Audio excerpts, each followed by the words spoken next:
அனைவருக்கும் வணக்கம். பௌர்ணமி அன்று கிரிவலம் செல்வதனால் நமக்கு என்ன மாதிரியான நன்மைகள் கிடைக்கப் போகிறது என்பதை பற்றி இந்த வீடியோ பதிவுல பார்ப்போம். பொதுவாகவே சந்திர பகவான் மாதத்திற்கு 15 நாள் வளர்ப்பிறை சந்திரனாகவும் 15 நாள் தேய்பிறை சந்திரனாகவும் இருப்பார். வளர்ப்பிறை சந்திரனாக இருக்கக்கூடிய தருணத்தில் இந்த பௌர்ணமியானது நிகழும். இந்த பௌர்ணமி தினத்தன்று கிரிவலம் செல்லக்கூடிய அனைவருக்கும் அவர்களுடைய வாழ்க்கையில மிகப்பெரிய நன்மையான பலன்கள் நடைபெறும். பொதுவாகவே மரண பயம் உள்ளவர்கள், உடல் நோய்வாய்ப்பட்டவர்கள், மிகுந்த பயம் உள்ளவர்கள், இவங்க எல்லாருமே கிரிவலம் போனீங்கன்னா கண்டிப்பா உங்களுக்கு ஒரு நல்ல பலன்கள் கிடைக்கும். கிரிவலம் போவதனால பல அபரிவிதமான நன்மைகள் உங்களுடைய வாழ்க்கையில ஏற்படும். ஃபர்ஸ்ட் என்னன்னு பார்த்தா, உங்க உடம்புல இருக்கக்கூடிய நோய் நொடி எல்லாமே தீர்ந்துடும். அது மட்டும் இல்லாம ஆயுள் பலம் குறைவு, மரண பயம், இந்த மாதிரி பீதியில் இருக்கிறவங்க எல்லாருக்குமே அந்த பயத்தன்மை விலகி ஒரு நல்ல தெளிவான எண்ணங்கள் பிறக்கும். உடலும் மனமும் ஆரோக்கியமாக இருக்கும். அதனால கண்டிப்பா எல்லாருமே பௌர்ணமி அன்று கிரிவலம் போங்க. உங்களுடைய வாழ்க்கையில எல்லாமே நல்லபடியாகவே நடைபெறும். அதுவும் குறிப்பா சித்திரை மாதம் வரக்கூடிய இந்த சித்ரா பௌர்ணமி அன்று கிரிவலம் செல்லக்கூடியவர்களுக்கு அபரிவிதமான நன்மைகள் ஏற்படும்.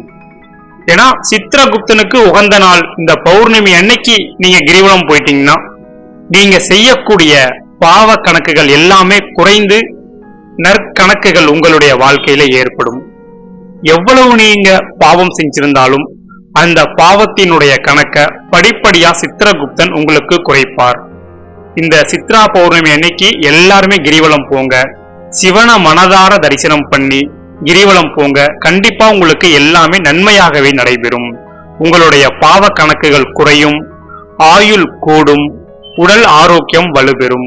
அது மட்டும் இல்லாம கல்வியில மந்த நிலைமையில இருக்கிறவங்க, கல்வி ஏதாவது ஒரு காரணங்களால தடைப்பட்டவங்க, இந்த சித்ரா பௌர்ணமி அன்னைக்கு சரஸ்வதி தேவியை வழிபட்டு சிவபெருமான மனசுல நினைச்சு கிரிவலம் போயிட்டீங்கன்னா கண்டிப்பா கல்வியில இருக்கக்கூடிய தடைகள் எல்லாமே நீங்கும். கல்வியில நீங்க சிறந்து விளங்கலாம். அதுக்கு அடுத்தபடியா தொழில் நல்லா இருக்கணும், தொழில மாற்றம் பண்ணணும், நல்ல தொழில் அமையணும் அப்படின்னு நினைக்கிறவங்க முருகப்பெருமான மனதார நினைச்சு சிவபெருமான வழிபட்டு கிரிவலம் போயிட்டு வாங்க. கண்டிப்பா உங்களுடைய வாழ்க்கையில எல்லாமே நல்லதாகவே நடக்கும். தொழில் வளம் மேம்படும். தொழில இருக்கக்கூடிய எந்த பிரச்சனையாக இருந்தாலும் அந்த பிரச்சனைக்கு ஒரு நல்ல முடிவு கிடைக்கும். பௌர்ணமி அன்னைக்கு சிவபெருமானுடைய தரிசனம், இந்த கிரிவலம், இது எல்லாமே ரொம்ப ரொம்ப மிகவும் சிறப்பு. இந்த சக்தி வாய்ந்த நாட்கள்ல நீங்க கிரிவலம் செல்றது எல்லா வகையிலும் உங்களுக்கு நன்மையான பலன்களை தந்தே தீரும். அது மட்டும் இல்லாம திருமண தடை, வெகு நாட்களாக எனக்கு திருமணம் நடைபெறல, ஏதாவது ஒரு காரணங்களால திருமணம் தடைப்பட்டு இருக்கு, எனக்கு நல்ல முறையில திருமணம் நடக்கணும் அப்படின்னு நினைக்கிறவங்க இந்த சித்ரா பௌர்ணமி அன்னைக்கு கிரிவலம் போயிட்டு வந்து சிவபெருமான தரிசனம் பண்ணுங்க. கண்டிப்பா உங்களுடைய கோரிக்கையை சிவபெருமான் தீர்த்து வைப்பார். மனம் போல் மாங்கல்யம் அப்படின்னு சொல்லுவாங்க.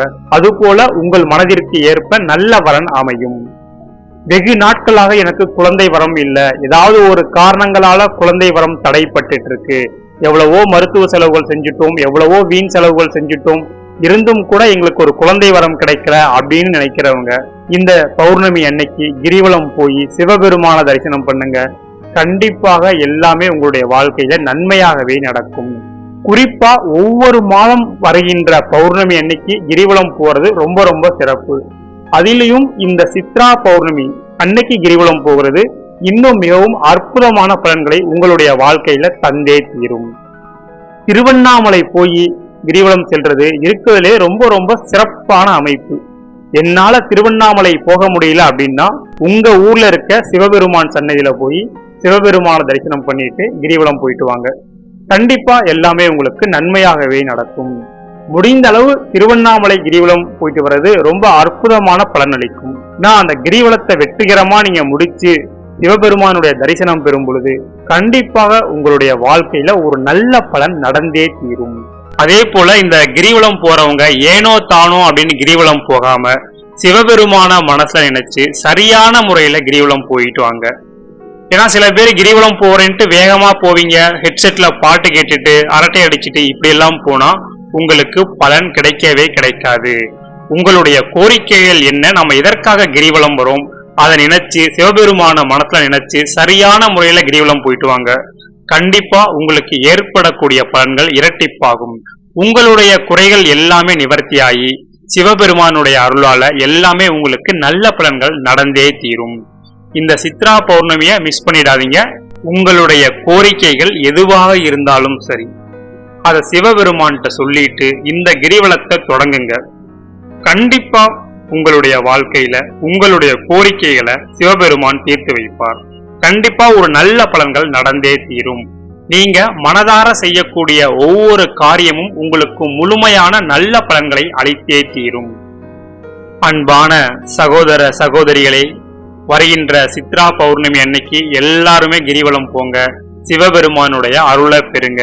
உங்களுடைய வாழ்க்கையில எல்லாமே நடைபெறணும்ட்டு எல்லாம் வல்ல இறைவனை பிரார்த்திக்கிறேன். நன்றி.